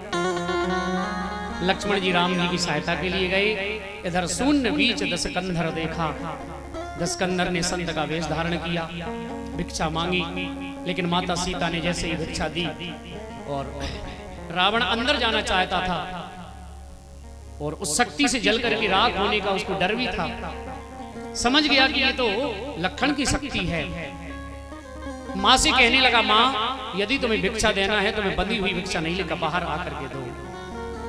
लेकिन धन्य है वो छत्राणी, उस रेखा को पार करके जैसे ही भिक्षा दी, रावण हाथ पकड़ के और अपने पुष्पक विमान में बिठा करके आकाश मार्ग से लंका की ओर सीता जी को ले गया है। बीच रास्ते में गीधराज जटायु सीता जी की करुण पुकार सुन करके एक गीध होते हुए, पक्षी होते हुए रावण से युद्ध किया। और युद्ध जब किया तो रावण को धराशायी कर दिया महाराज, लेकिन रावण ने धोखे से पंख काट दिए। आज जब भगवान राम लक्ष्मण आए तो कुटिया को सूना देख करके रोते बिलखते भ्रमण कर रही है जंगल में। हे खग मृग हे मधुकर श्रेणी, तुम देखी सीता मृग नैनी। गीधराज जटायु को देख करके जटायु ने कहा, राम आज मैं तुम्हारी धर्म पत्नी मेरी पुत्र वधू को मैं नहीं बचा सका। राम जी ने कहा, मैं हजारों वर्ष जीने का तुम्हें वरदान देता हूँ। लेकिन जटायु कहने लगे, महाराज अब मुझे जीने की आकांक्षा नहीं है। इतनी सुंदर मुझे मृत्यु कब मिलेगी कि भगवान की गोदी में मेरा सिर रखा हुआ है। मैं तो धन्य हो गया, मेरे तो पितर भी धन्य हो गए। मैं तो अब संसार सागर से तर ही जाऊंगा। प्रभु मुझे मुक्त कर दीजिए। गीधराज जटायु की सारी क्रियाएं भगवान ने की हैं और आगे बढ़े। सबरी के आश्रम पर मतंग ऋषि की शिष्या सबरी के आश्रम पर भगवान पहुंचे।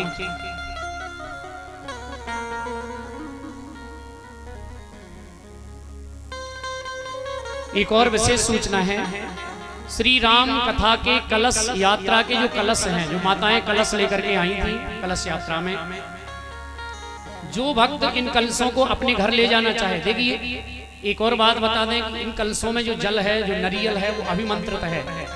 उस पे झिरिया सरकार की कृपा है। वो नरियल जो है, जो भी लेगा यहाँ से, जो भी शुल्क रखी जाएगी, जो भी जैसी व्यवस्था समिति की होगी, वो नरियल लाल कपड़े में बांध करके दरवाजे पर बांधना है आपको, प्रधान दरवाजे पर। और वो कलश जो है, चाहे वो मिट्टी का हो, चाहे तांबे का हो, चाहे पीतल का हो, चाहे स्टील का हो, वो भी शुद्ध जल, उसमें शुद्ध जल जो भरा हुआ है, वो जल का घर में सिंचन भी करना है जो ले जाएगा, इसका ध्यान रखना है। तो कल हवन पूजन एवं कथा के बाद 51 रुपए में मिट्टी का कलश एवं 151 रुपए में स्टील का कलश समिति काउंटर पर राशि जमा करके, आज ही राशि जमा होगी शायद, आज राशि जमा होगी, कल सुबह तक का समय है। जिन माताओं को भी कलश ले जाना है यहाँ से, लेकिन पूर्णावती के बाद ही कलश दिया जाएगा यहाँ से, बगैर पूर्णावती के कलश नहीं दिया जाएगा। तो आप लोग काउंटर पर रसीद कटवाएं और शुभ कलश अपने घर में स्थापित करें। बोल भक्त वत्सल भगवान की। सबरी कई हजारों वर्षों से प्रतीक्षा कर रही थी, भगवान गए, भगवान ने जूठे बेर पाए और वहां जाकर के प्रभु ने नवदा भक्ति का वर्णन किया है। नवदा भक्ति बड़ी ही पवित्र है। भागवत में भी इसका वर्णन आया है। श्रवणम कीर्तनम विष्णु स्मरणम पाद सेवनम अर्चनम वंदनम दास्य सख्यमात्म निवेदनम। भगवान और आगे गए, आगे चले बहुर रघुराया, ऋष्यमूक पर्वत नियर आया। ऋष्यमूक पर्वत पर सुग्रीव जी अपने भाई बाली से डर करके रहते थे। आज पता लगा कि 2 राजकुमार आए हैं। हनुमान जी महाराज ब्राह्मण का वेश धारण करके आए और हनुमान जी महाराज पूछने लगे, गौर किशोर आप कहां से आए हो? भगवान कहने लगे, हम तो अयोध्या के राजा दशरथ के पुत्र हैं, माता पिता के आशीर्वाद से वन में आए हैं। हमारी यहाँ पत्नी को किसी निशाचर ने हर लिया है, हनुमान जी महाराज कहते हैं चरणों में गिर गए, प्रभु आप मेरे श्री राम हैं। कंधे पर बिठाया भगवान को और सीधे सुग्रीव से मित्रता करवाई और यहाँ राम सुग्रीव की मित्रता हुई है और ऋष्यमुख पर्वत पर भगवान विश्राम करते हैं। बोल भक्त वत्सल भगवान की, बोल राजा रामचंद्र भगवान की। समय आज अधिक ले लिया है, कल का समय कथा का प्रातः काल 10 बजे माताएं आप लोग पधारें, सुबह 7 बजे जिनको भी हवन में बैठना है, समिति ने जिनको तय किया है हवन के लिए, जो पूजन वाले यजमान हैं, जैसे जो व्यवस्था है आप लोग व्यवस्था सुचारू रूप से बना